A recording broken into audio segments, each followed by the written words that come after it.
जय हिंद दोस्तों अगर हम इंडिया एंड इजराइल के रिलेशनशिप को देखें तो कहीं ना कहीं इजराइल एक काफ़ी इंपॉर्टेंट एलाई रहा है इंडिया का।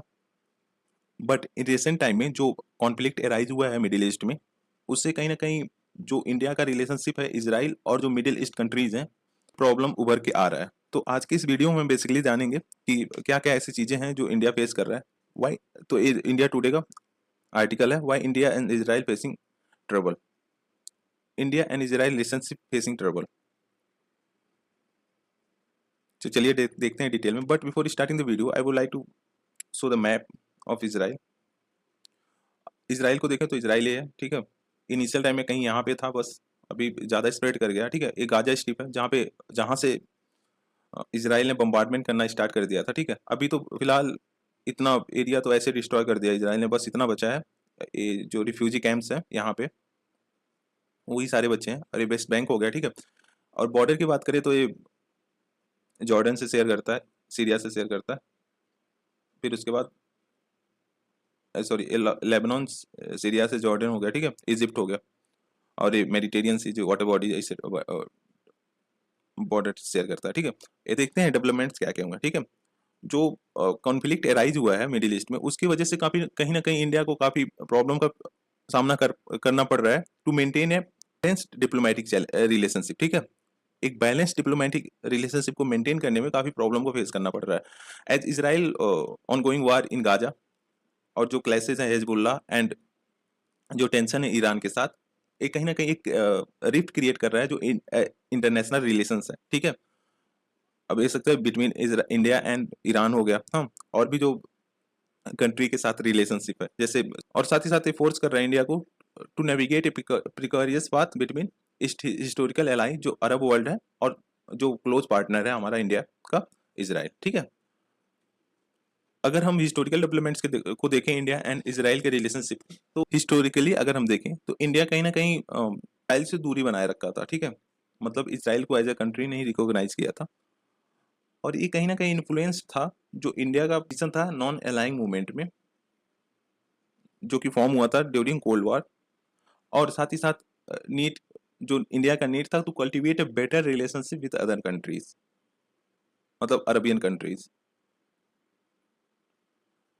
जब इसराइल को रिकॉग्निशन मिली 1951 में, हम्म उसके 4-5 दशकों बाद कहीं जाके इंडिया ने एक डिप्लोमेटिक टाई इस्टेब्लिश किया विद इसराइल में, ठीक है, जो कि 1992 में हुआ था। डिप्लोमेटिक टाई का मतलब होता है कि एम्बेसी को होना, ठीक है। इंडिया का एम्बेसी इसराइल में है हो, और फिर जो इसराइल का एम्बेसी हो इंडिया में हो, ताकि डिप्लोमेटिक लेवल पे काम हो सके। जो वहाँ लीडर्स जो थे जवाहरलाल नेहरू और महात्मा गांधी, वह कहीं ना कहीं जो पैलेस्टीन का इशू था उसे व्यू करते थे as a broader anti colonial fight, ठीक है। एंटी कॉलोनियल फाइट की तरह देखते थे जो इजराइल का इशू था। इसी वजह से जो सपोर्ट था अरब नेशन के लिए इंडिया का एक प्रियोरिटी था, ठीक है। अगर हम देखें तो जो डेवलपमेंट्स हैं, I mean India and Israel के रिलेशनशिप में सुधार कहीं ना कहीं जो प्राइम मिनिस्टर थे राजीव गांधी, उनके टाइम से स्टार्ट हो गया था 1980 से, जो धीरे धीरे एक स्ट्रेटेजिक पार्टनरशिप का रूप लिया। स्ट्रेटेजिक पार्टनरशिप का मतलब है कि इंडिया इसराइल अब ट्रेड लेवल पे अपना वो करेंगे बात, ठीक है। जो गुड्स वगैरह का ट्रांसपोर्ट इंपोर्ट होना स्टार्ट हो गया, ठीक है। और ये कहीं ना कहीं लगभग 3 डेकेड में काफ़ी सिग्निफिकेंटली एक्सपैंड किया।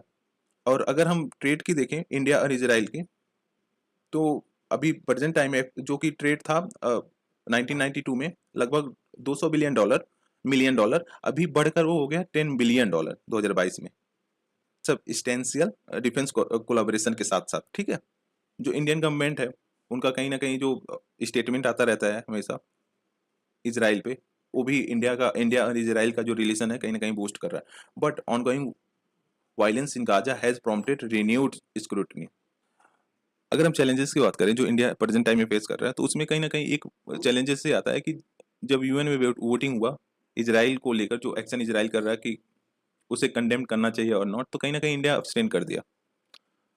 हाँ, जब इंडिया अब्सटेन किया, अब्सटेन का मतलब क्या है बेसिकली कि इंडिया ना हाँ में जवाब दिया ना में जवाब दिया। वो खुद मतलब ऐसा था कि हाँ मैं चुप रहूंगा, इसमें मेरा कोई एक पर्टिकुलर व्यू नहीं है, ठीक है।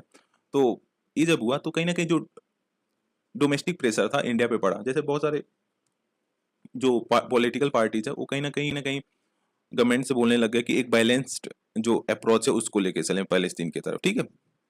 इंडिया के जो प्रोमिनेंट पॉलिटिकल फिगर्स हैं वो कहीं ना कहीं क्रिटिसाइज करने लगे इसराइल के मिलिट्री टैक्टिक्स के, ठीक है, और डिमांड कर रहे थे reassessment of India's diplomatic posture, जो इंडिया का डिप्लोमेटिक रिलेशंस है उसको रीअसेसमेंट करने के लिए बात करने लगे, ठीक है।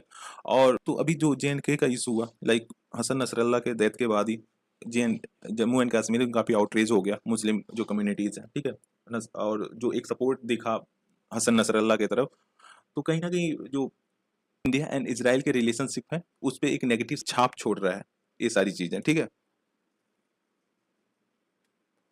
अभी बैलेंसिंग एक्ट को देखते हैं एग्जैक्टली है क्या, मतलब इसको कैसे बैलेंस कर सकते हैं, ठीक है।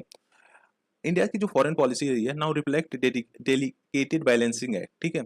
इंडिया इंक्रीज किया जो पार्टनरशिप है विद गल्फ नेशन जैसे सऊदी अरबिया हो गया, UAE हो गया, हाँ, जो कि क्रूशियल है for investment and energy security. जैसे अभी रसिया पे सैंक्शन लगे, अदर कंट्रीज पे सैंक्शन लगे, तो कहीं ना कहीं इनिशियल टाइम में जो था तो इंडिया मूव किया इधर, जो सऊदी अरबिया था उससे हम जो क्रूड ऑयल है उसको परचेज करने लगे, तो कहीं ना कहीं ये जो गल्फ नेशन है वो काफी इंपॉर्टेंट रोल प्ले करते हैं इंडिया के एनर्जी सिक्योरिटी में।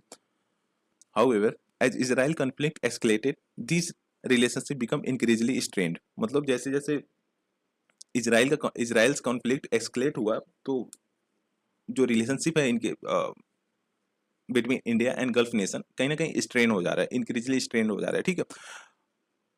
अभी इनिशिएटिव्स की बात करें, like India Middle East economic corridor, जो कि एम्ड है enhancing connectivity across the region, मतलब रीजन की कनेक्टिविटी को इनहेंस करना, इसको भी कहीं ना कहीं रिस्क में डाल रहा है, ठीक है।